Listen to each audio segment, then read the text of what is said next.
বাংলাদেশে আরব দেশের পেট আত্মাগুলি এখন সব রেস্টুরেন্টে ঢুইকিয়া মানে 90% মুসলমানের পাওয়ার দেখাইতেছে। মানে এই গরুর মাংস আমার দোকানে বেচতেই হইব, বাধ্যগত বেচতে হইব, না বেচলে দোকানে ভাঙচুর করা হইব।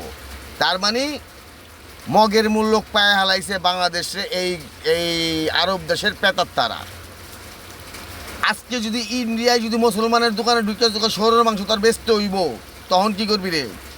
এই বাংলাদেশের বাঙ্গ মমিনরা, আরব দেশের পেতাত্তারা, আলিফ বাতাসার ভক্তরা আজকে যদি ভারতবর্ষে যায়, যদি মুসলমানের দোকানে ঢুকে তখন শহরের মাংস বেচতে হইব, তখন কি করবি? তোরা যে যার মতভেদ, আমার দোকানে আমি গরুর মাংস বেচতাম না, আমি খাসির মাংস বেচবো, মুরগির মাংস বেচবো। তোমার যদি আমার দোকান পছন্দ না হয়, আমার দোকানে আইও না, তুমি অন্য দোকানে যে গরুর মাংসটা খাও ভাত, আমি মানা করতাম না। তা আমার দোকানে আমি কি বেচবো না বেচবো, এই বাঙ্গ মমিনরা তগো হুকে আগুন লাগাই খেললি। আজকে যদি ভারতে এটা শুরু করে দেয়, সব মুসলমানের দোকানে শহরের মাংস বেচতে হইব, তখন তো হুকে আগুন লেগে দিব। তখন কেউ মুসলমানের উপর বেদরমিরা জুলুম করে। আর তগতে নন মুসলিম অনেক ভালো, অনেক সভ্য, তখন মতো বাঙ্গ মমিন অন্য অন্য মুসলিম কান্ট্রি আছে, কিন্তু এই বাংলাদেশের মতো কুত্তা মোল্লারা দেশটার পুংমাং সাং করতেছে বইয়ের বিশ্বে থেকে নিন্দা জানাইব।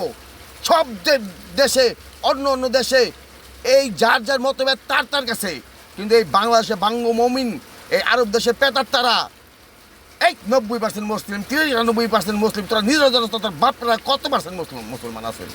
সালারা হাজার ভাগে ভাগ হয়ে গেছে গা। এক মোল্লার লোক আরেক মোল্লার লোক মিলে না, এক মাজাবের লোক আরেক মাজাব মিলস না, এক মোল্লা আরেক মোল্লারে কাফের কস, এক মোল্লা আরেক মোল্লারে সৌর কস, এক মোল্লা আরেক মোল্লারে জুতা বেরিতে চাস, তখন ওদের মিল নাই।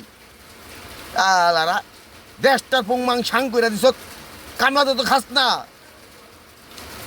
প্রবাসাতি কামলা দিতি কাজ করতে চাইলে বুঝতি সভ্যতা কারে কয়। অসভ্য জানোয়ার তোরা বাঙ্গ মমিন, তখন মতন জানোয়ার যেই দেশে আছে, এই দেশ কোনদিন উন্নয়ন হইব না, এই দেশ ধ্বংস ছাড়া আর কিছু হইব না। তোরা দেশটা ধ্বংস করতেছ বাঙ্গ মমিনরা। কার দোকানে কি বেচবো, কেমনে কে খারাইবো, কার মাথায় টুপি থাকবো, কার মাথায় দাড়ি থাকবো, মুখে দাড়ি থাকবো না, এক কাছে কৈফত দিতে হইব।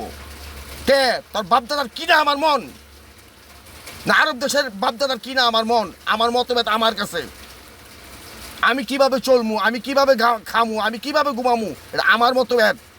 তোরা কে রে বাটপার শালারা? ভিক্ষা করে খাস, কামলাতে তো খাস না, কাম করে তো পয়সা কামাইস না।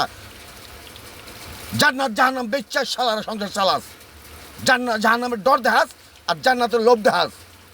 দেখাইয়া গান্ড বাঙ্গ মমিন নিজেরা বিলাসিতা করস, নিজের পোলাপানের বাইরে দেশে পড়ালেখা করস, নিজের পোলাপান ইংলিশ মিডিয়ামে পড়ালেখা করস। আর গান্ড আমরা এই মিথ্যাচার জান্নাতের লিগে এই গান্ডকে আমাকে ভিক্ষা দিতে হয়। এলাকায় থাকতে হইলে, সমাজ রক্ষা করতে হইলে এই গান্ডকে ভিক্ষা দিতে হইব। এই গান্ডর সবচেয়ে বড় চাঁদাবাজ। এই গান্ডরা যেদিন ভালো হইব, এদিন আমাদের দেশ উন্নয়ন হইব। এই গান্ড যতদিন এই দেশে যতদিন গান্ডর পার্সেন্টেজ বেশি, এই দেশ ধ্বংসই হইব।